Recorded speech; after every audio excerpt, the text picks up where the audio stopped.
and everyone from off the wall can come up and answer questions. So we've got some images of the other members' work here, so feel free to ask about that. We've got some images of Ivanka's work. She's not here, but we'll do the best we can trying to answer any questions about Ivanka's work. All right, thank you.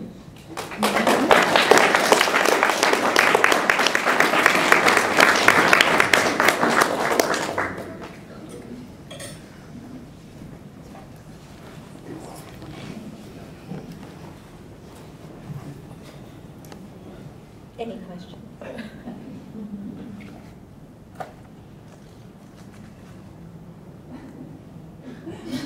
I have a question.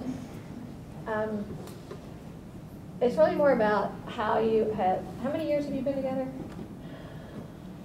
4. 4. I was in an art group, Position East, a long time ago, and we were a group of about anywhere between 8 to 15 at any given time, and we kind of did a similar thing where we would pick a theme. Well, maybe not quite the same. We would pick a theme and then work around that as a one night only or weekend group show. And I just know that like dynamics of a group can be difficult. And so I'm wondering if you find yourselves within the group being enhanced. I know you spoke a little bit about that, like you find the creative process enhancing within a group, but how do you individually navigate career paths and installation choices and all of those things? Like, are you democratic in that, or is there assigned roles? Like, Malia, are you in charge of reverse stitch and you hand out all the decisions for that show? Or just curious, because you guys are getting to tap into a lot of the processes that some other artists don't get to, as far as the publicity and putting together a mailing list and who's in charge of painting the walls and who's in charge of all of that. So I'm just curious about how you guys feel about where you are now as a mature group. And maybe you don't want to say, I don't know. Maybe you hate each other. I think a lot of it comes from where people are in their life at the time of a show and how much time they can give, because we've all kind of had chances to experience all the roles and we know how to do it, but whoever has the most time can step up and be like, okay, I understand you're really busy, but we could get in here, do these walls, if you could work on some of the computer stuff at home. So a lot of times it's just what we could give at the time, right. And we all pretty much know how to do most of the things we need to do now. So how do you decide on the week?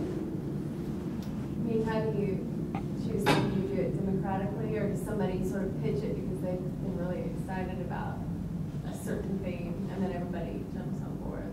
It usually starts with sitting around a table, sharing coffee or something, and then we just talk about what we've been working on individually, or ideas maybe that we're exploring, and then it's really interesting how a thread starts to happen. I don't know that it's necessarily, we've never really forced an issue, have we? Mm-hmm. It's just sort of happens, sort of synchronicity. I think also too, like, it's more of a brainstorming type of conversation where we'll talk a little bit about life, we'll talk a little bit about how maybe our work is informed by that, and then we'll kind of talk about what we're working on, and then a conversation begins, and then, you know, someone will say something that's kind of, that resonates with another, and then like maybe I'll write down, you know, like underwater chemistry. That kind of sounds like, that's like, you know, kind of the theme here, or, you know, that name will also evolve, but it kind of gives us a jumping off point to kind of. Is that the guest artist?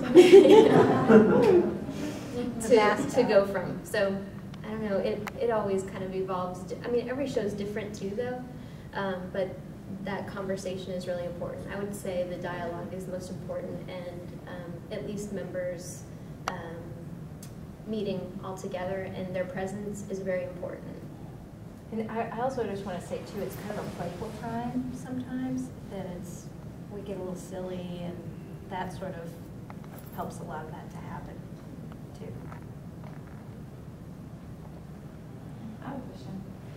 So I'd like to know, maybe individually or as a group, what you do when you get stuck, when you can't think of what to do next, and you know you want to be doing some art, but you feel stuck. And I mean very practical solutions. A lot of times a deadline Yeah. helps. I mean, if we have a show coming up, you kind of have to start working, and if you've had some ideas rumbling in your head, then actually sitting down and working with your materials, something will kind of pop up. That's helped. And we organize critiques too, where we'll do studio visits before we'll actually have our opening. And that helps not only just the artist that's having their studio open, but it also helps the artists who are just kind of in that process too of like finishing like their work. And I think that kind of lends itself to how we become kind of, our work becomes connected in a sense, and curating isn't as hard because we're all kind of in a similar conversation. That's a good question. Yeah. What's your next show? You have one set? I haven't found a space yet. That was first. Let me say your sandals are rock and roll. So you can see this from the podium. But I had a question about location. You kind of got to come to a decision about location, because I really respect your ability to do things that you're not necessarily worried about the sellability or commercial, viability of it, because you can do it in these spaces as a group. And how do you come to a decision upon location? Relationship. We've had 2 shows at Marathon Village, and it was just because I knew someone that knew Barry Walker, and he was able to give us that space, and he was into it. I mean, obviously we met with him and talked with him and kind of pitched it to him in a sense. With the Riverside Village show, that was a connection through Jenny, and that was just a relationship-based connection again. What else? And then we started showing, like last year we showed in galleries, so it kind of actually changed our whole way of actually like building up our shows. It was actually really easy. All we had to worry about was working statements, and so that was kind of just through our community here. But that's part of the fun too, is kind of seeking out, okay, well, we try to have a show every 3 months or so, and if we don't, then it's kind of like we'll make it happen. What we used to do at Position East was work with real estate agents that had empty houses they were trying to sell, and we would tell them, we'll bring through so many people in a weekend for an art show if you let us have a space. So now with the market the way it is again, perhaps that would be an option for your group. Yeah. To do. It serves both people. Yeah.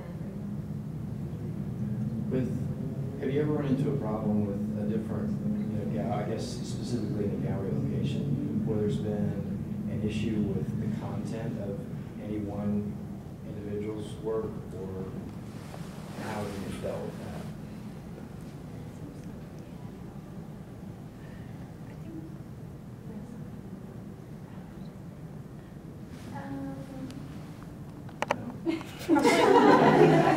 Not disastrously. Yeah, maybe a little editing in terms of, I mean, we were at the Renaissance Center, and that's really a family-oriented venue, so, I mean, nothing's so bad that, or that's probably not a good word to use, but nothing was so drastic, but there was some editing maybe that happened, so it would be appropriate, but I don't think it's ever been like a major, has it?